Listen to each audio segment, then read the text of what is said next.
Hello everyone! Welcome to Digitalk, the online skills development program of JCI Lingayen Bagoong. I am Lucky Allan Valle, a 2021 Baby Jaycees. Let me greet you a creative and artistic day. As Pablo Picasso said, every child is an artist. The problem is how to remain an artist once he grows up. Do you still remember how you draw lines and shapes when you're a kid?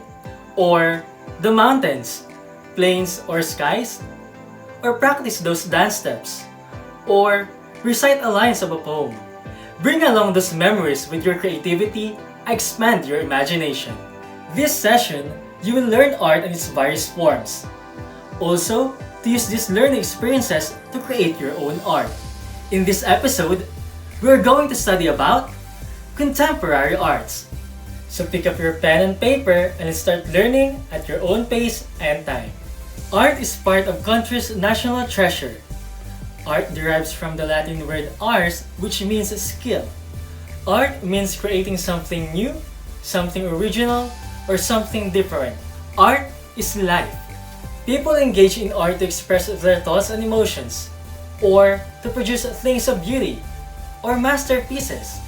Others use this to persuade, inform, entertain people, or even earn money and immortalize themselves.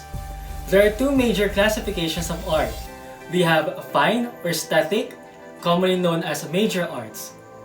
Fine or static art includes visual art, audiovisual art, and literary art. And the second classification is the utilitarian or practical arts, known as the minor arts. This includes industrial art, applied art, civic art, commercial art, agricultural art, distributive art, fisher art, and medical or clinical art. For now, we'll just focus on a certain form of art, the contemporary art. Contemporary art is the art of the present. The birth of contemporary art happens in 1970s, which depicts social realism. One of the most famous contemporary art forms is tie-dyeing. Tie-dye never really goes out of style. Since the earliest recorded history of tie-dyeing until today, it remains as one of the most familiar t-shirt print art. If you love the look and want to learn how to tie-dye your own shirts, getting started is easy. There are different methods of tie-dyeing that will allow you to achieve your desired looks. Still, the process generally involves twisting, folding, and tying fabric before soaking it in warm, dye-filled water. Here are the basic steps to help you get started. First, look for a plain cloth or shirt. You may choose the color you want. Other necessary materials include your preferred dye color, rubber bands, scissors, squirt bottles, buckets for dipping, and hot water. Start by soaking your shirt in a warm water. Let it soak for about 10 to 15 minutes. While waiting for 15 minutes, prepare your dye. Fill your buckets or squirt bottles with the powder dye. 1 sachet of the powder dye has a ratio of 1 cup of warm water.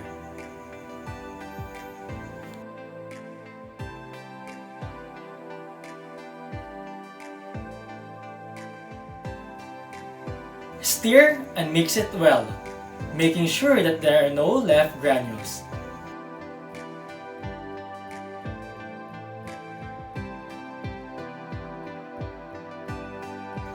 Prepare a flat surface where you can place your t-shirt. Remove the shirt from the warm water and wring them out. Twist, fold, or wrap your shirt to create a design with rubber bands. With your thumb and forefinger, press down and twist the fabric clockwise.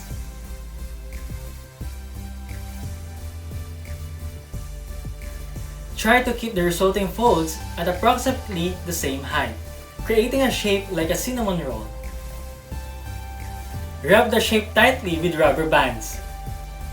Carefully wrap the rubber bands around the shirt.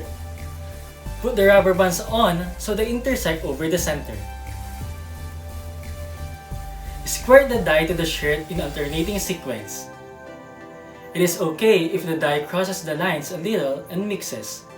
That will make your shirt more interesting. Once your shirts are all dyed, put them in plastic bags to let the dyes set.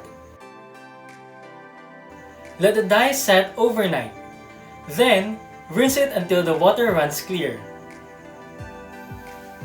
Finally, remove the rubber bands and unfurl the shirt to see your design.